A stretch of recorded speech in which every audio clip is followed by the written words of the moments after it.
নমস্কার, বাংলা জ্ঞান হাব চ্যানেলে আপনাদের সকলকে স্বাগত।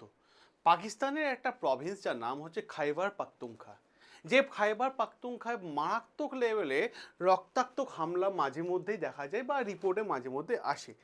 কিন্তু এই রক্তাক্ত হামলায় পাকিস্তানের সেনাপ্রধান আসিফ মুনিরের বড় ধরনের একটা ষড়যন্ত্র পর্দা কিন্তু ফাঁস হয়ে গেছে। বিষয়টা কি হয়েছে যে পাকিস্তানের একটা জায়গা, একটা পর্যটন কেন্দ্র আছে যার নাম হচ্ছে সাত ভ্যালি।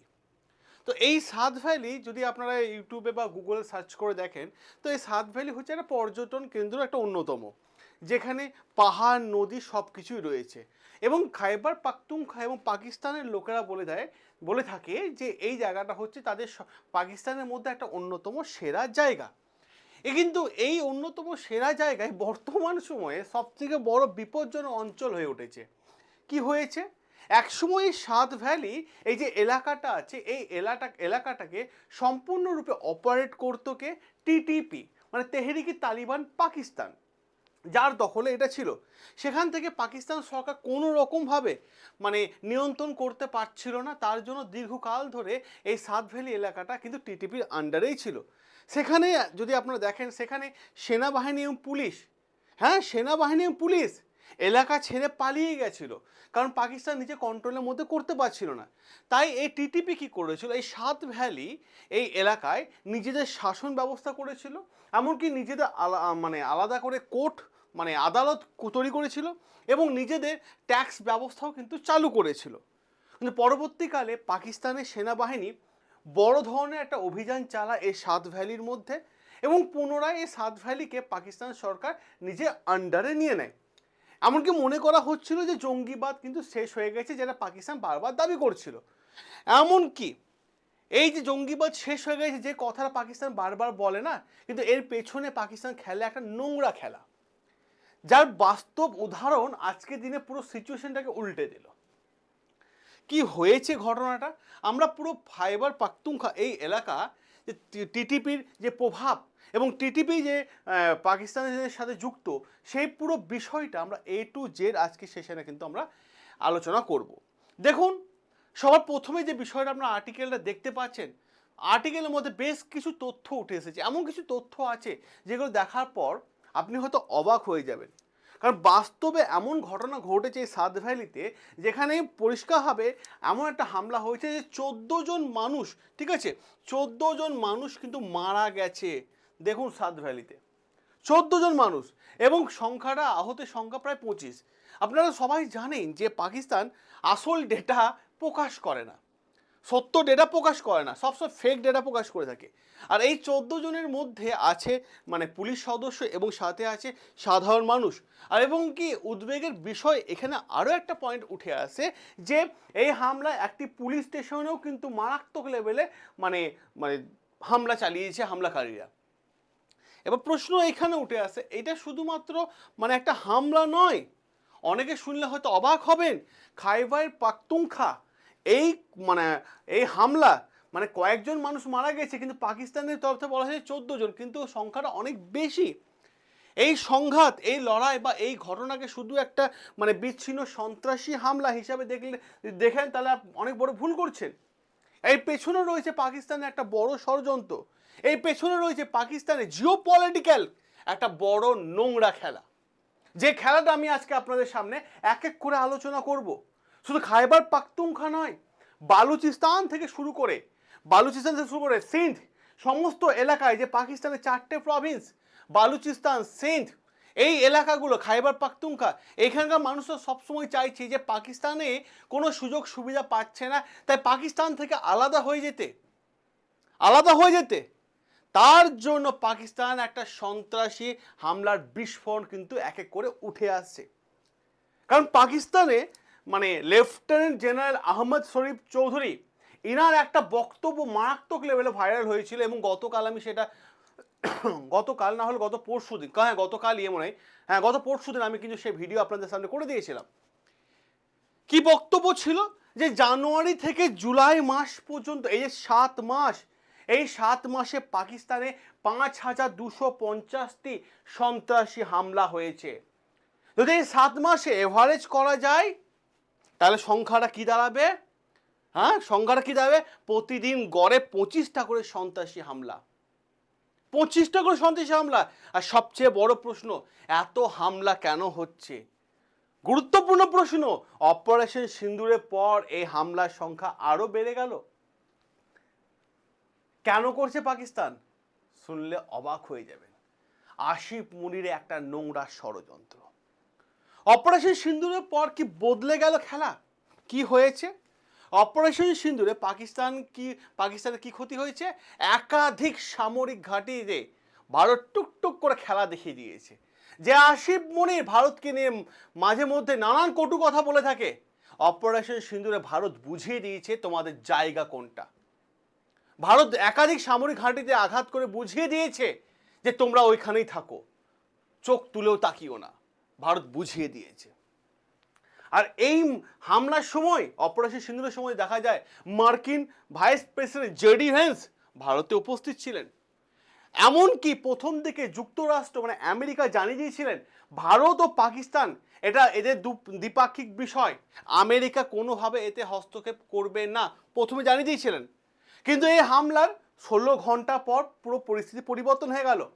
মার্কিন যুক্তরাষ্ট্র দাবি করলো এই সময়, হ্যাঁ দাবি করেছিল যে যুক্তরাষ্ট্র পাকিস্তানের ওপর তীব্র চাপ সৃষ্টি করছে, যে পাকিস্তানের উচিত সন্ত্রাসবাদ দমন করা। আর পরিস্থিতি আরো না বাড়ানোর জন্য সতর্ক করে দিয়েছিল আমেরিকা পাকিস্তানকে।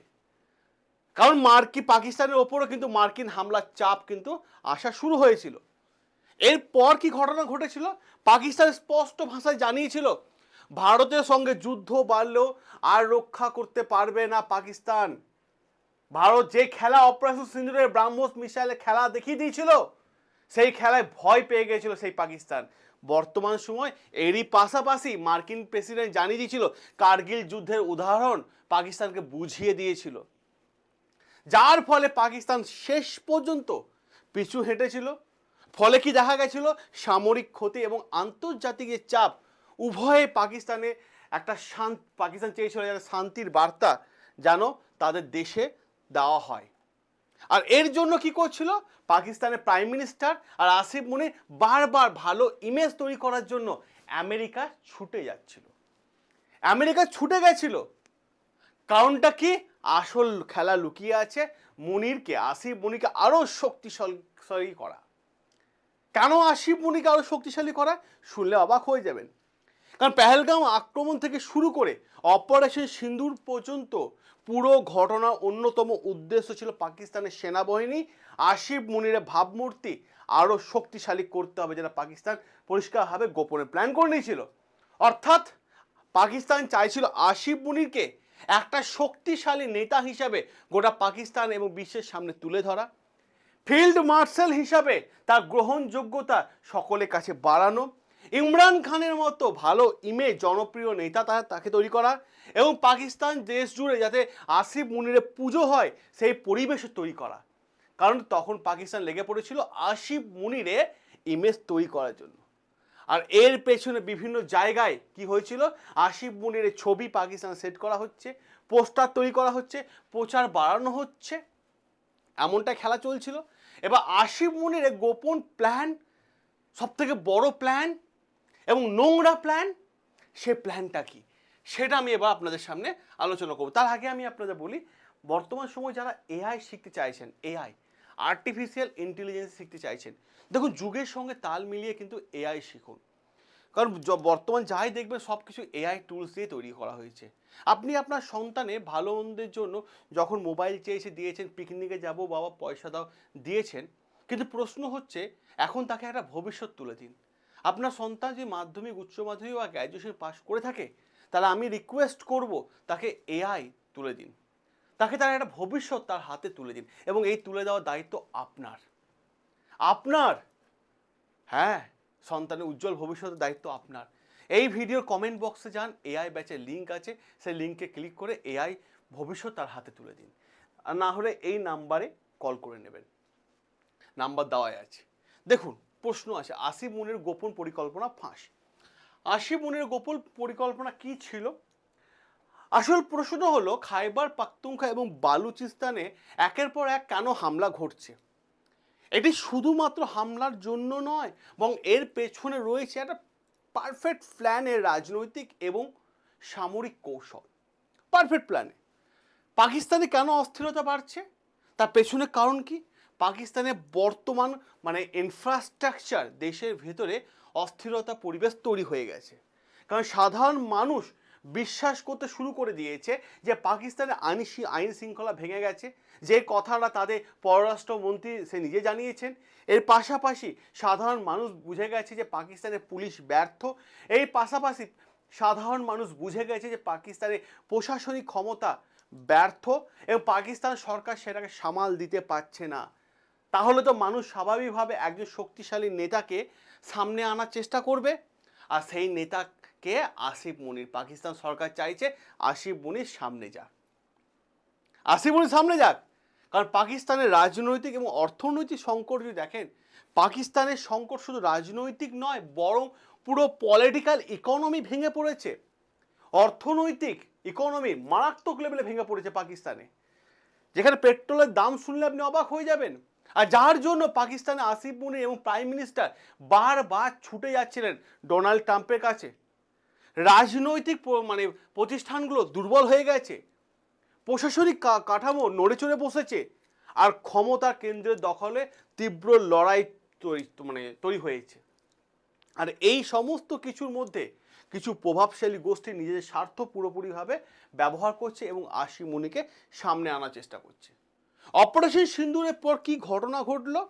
অপারেশন সিন্দুরের পর পাকিস্তানে যে গণমাধ্যম মিডিয়া নিউজ যে একটা প্রচার করছিল, সে প্রচারের ওপর কিন্তু আটকে দিল এবং পরিষ্কারভাবে বলা হচ্ছে যে এই অপারেশন সিন্দুরে নাকি ভারত পাকিস্তানে বড় ক্ষতি করেছে। ভাই তোমরা যা খেলা দেখেছো, ভাই খেলা তো দেখতেই হবে, তোমরা খেলতে নেমেছো না, এটা তোমাদের সবার প্রথম বুঝতে হবে যে খেলা শুরু তোমরা করেছিলে। কিন্তু প্রশ্ন এখানে, বিশেষ করে পাকিস্তানে যে কিছু জায়গায় দেখেন সীমান্ত এলাকাগুলোতে মানুষ সবাই বুঝতে পারছে এবং প্রতিবাদ জানাচ্ছে, এবং প্রতিবাদ জানানোর পর পাকিস্তানের মানুষ একটা কথা ক্লিয়ার, যে এই সরকার শান্তি আনতে ব্যর্থ।